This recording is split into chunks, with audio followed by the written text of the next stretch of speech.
Assalamualaikum warahmatullahi wabarakatuh. Selamat pagi murid-murid.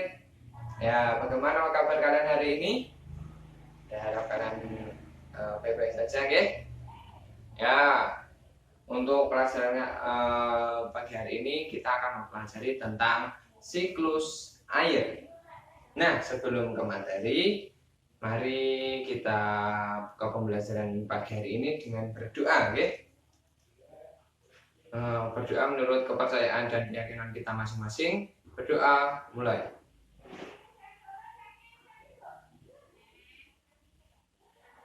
Selesai. Ya. Bapak absen terlebih dahulu, ya. Andi, Budi, Danu, Dini, Surya, Robert, Paijo, Yuni. Ya, semuanya hadir, ya.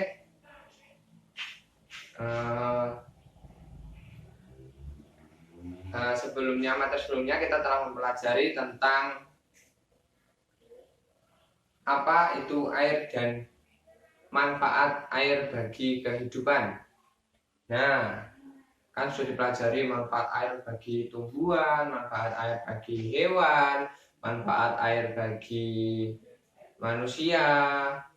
Nah, manfaat air bagi tumbuhan yaitu untuk mengolah makanan, untuk proses fotosintesis. Nah, dan manfaat air untuk hewan, untuk minum, untuk tempat hidup seperti ikan. Nah, untuk manfaat air untuk manusia yaitu tentang untuk minum, untuk mandi dan lain sebagainya.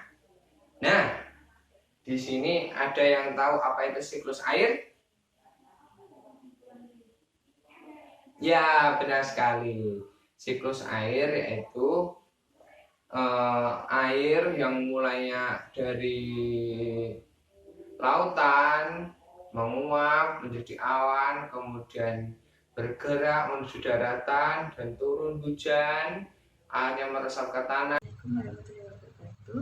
Di sini saya akan menerangkan materi tentang tema 8 subtema 1 tentang lingkungan sehat kita.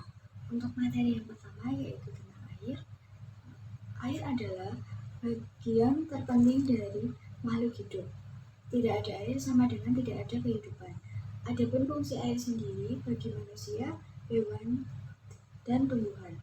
Untuk yang pertama, fungsi air bagi manusia yaitu untuk minum, untuk memasak, untuk mencuci, untuk mengairi sawah, untuk alat transportasi, untuk mandi, dan untuk membangkit listrik tenaga air. Kemudian, fungsi air bagi hewan adalah sebagai tempat tinggal hewan seperti ikan, udang, lobster, dan lainnya. Yang kedua, untuk minum hewan. Yang ketiga, menjaga tubuh agar tetap normal. Dan yang keempat, untuk memenuhi cairan dalam tubuh. Kemudian, fungsi air untuk tumbuhan yaitu yang pertama, membantu proses fotosintesis. Yang kedua, membantu mencairkan zat hara. Yang ketiga, membantu proses dalam tubuh tumbuhan. Kemudian, materi tentang siklus air. Yang pertama yaitu evaporasi, yaitu proses penguapan air, baik air yang ada di sungai maupun di laut. Kemudian, yang kedua, transpirasi, yaitu penguapan air yang naik ke atmosfer bumi. Hanya saja, siklus hujan transpirasi ini terjadi pada tumbuhan atau tanaman, yaitu melalui stomata atau mulut daun. Untuk yang ketiga, kondensasi, yaitu proses di mana suhu udara turun, uap air akan berubah menjadi titik-titik air. Titik-titik air ini membentuk awan. Untuk yang keempat yaitu presipitasi, yaitu proses di mana uap air dari permukaan bumi naik dan berkumpul di udara. Lama-kelamaan, udara tidak dapat lagi menampung uap air dan jatuh ke bumi. Untuk materi yang kedua yaitu keragaman budaya bangsa di wilayah Indonesia. Untuk yang pertama, bahasa daerah. Bahasa daerah di setiap suku bangsa dalam berkomunikasi menggunakan bahasa daerah setempat atau bahasa daerah masing-masing. Dengan demikian, keragaman suku menghasilkan bahasa yang beragam. Yang kedua yaitu tentang rumah adat. Rumah adat merupakan bangunan rumah di setiap suku bangsa disesuaikan dengan kondisi alam. Yang ketiga yaitu pakaian adat dengan kondisi alam. Yang ketiga yaitu pakaian adat. Indonesia merupakan salah satu kekayaan budaya yang dimiliki negara Indonesia, yaitu banyaknya suku-suku dan provinsi yang ada di wilayah Indonesia, maka banyak pula baju adat yang dimiliki oleh setiap suku di seluruh provinsi Indonesia. Untuk yang keempat yaitu kesenian daerah. Kesenian daerah merupakan kesenian di wilayah Indonesia yang sangat beragam. Setiap suku bangsa memiliki kesenian khas atas tarian-tarian dan lagu daerah masing-masing. Untuk materi yang ketiga yaitu jenis usaha dengan mengelola sumber daya alam. Untuk memenuhi kebutuhan hidup manusia, melakukan berbagai usaha, berbagai kegiatan dan jenis usaha yang dilakukan untuk menghasilkan barang dan jasa. Yang pertama yaitu agraris, yaitu jenis usaha di bidang produksi yang bergerak dalam pengolahan sumber daya alam atau hewan dan tumbuhan. Yang kedua, persawahan dan perkebunan dilakukan di daerah pedesaan karena tanahnya masih luas. Yang ketiga, tanah pertanian ditanami sayur mayur, buah-buahan, dan palawija. Untuk yang keempat yaitu tanaman perkebunan, di antaranya yaitu cengkeh, teh, karet, coklat, tembakau, kopi, dan kelapa sawit.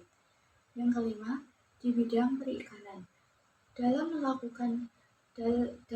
dilakukannya di daerah pantai atau bendungan waduk. Akan tetapi, ada juga usaha perikanan yang memanfaatkan kolam dan lahan persawahan. Untuk yang keenam yaitu ekstraktif. Kita hanya mengambil sumber daya alam tanpa harus mengolahnya terlebih dahulu. Yang keempat yaitu tentang contoh sikap toleransi keberagaman budaya di lingkungan. Yang pertama yaitu menghargai dan menghormati budaya orang lain, karena setiap orang memiliki budaya dan ciri masing-masing di setiap daerahnya. Yang kedua, bekerja sama dan tolong-menolong antar sesama. Yang ketiga, menghargai setiap keyakinan yang dianut oleh orang lain. Kemudian yang keempat, hal yang paling kecil sebagai bentuk toleransi yaitu 3S. Sapa, salam, dan senyum. Contoh kita bertemu orang lain di lingkungan sekitar. Kita harus menyapa untuk mempererat tali silaturahmi antar sesama. Yang kelima, menghormati perbedaan pendapat dan lebih silaturahmi antar sesama. Yang kelima, menghormati perbedaan pendapat dan lebih mengutamakan musyawarah untuk mencapai mufakat. Kemudian untuk materi yang kelima yaitu jenis usaha masyarakat Indonesia. Untuk yang pertama yaitu perindustrian. Industri adalah kegiatan memproses atau mengolah barang dengan menggunakan sarana dan peralatan, misalnya mesin. Ada industri yang mengolah bahan baku atau mentah menjadi produk olahan. Yang kedua yaitu perdagangan. Perdagangan adalah semua hal yang berhubungan dengan kegiatan jual beli. Dalam perdagangan ada perpindahan hak milik. Kemudian yang ketiga yaitu jasa. Jasa adalah segala aktivitas atau mufakat yang ditawarkan kepada orang lain atau konsumen. Demikian materi singkat dari saya. Bila ada kesalahan mohon dimaafkan. Terima kasih. Nah, mungkin dikarenakan waktu sudah menginjak pergantian jam, mungkin itu saja materi yang bisa Bapak sampaikan. Untuk materi siklus air, untuk materi pertemuan berikutnya bisa dipelajari. Mungkin itu saja dari Bapak. Mari kita tutup dengan membaca doa menurut agama dan keyakinan kita masing-masing. Doa dimulai. Cukup, itu saja dari dari Bapak, banyak kurang lebihnya mohon maaf. Bapak akhiri, wassalamualaikum warahmatullahi wabarakatuh.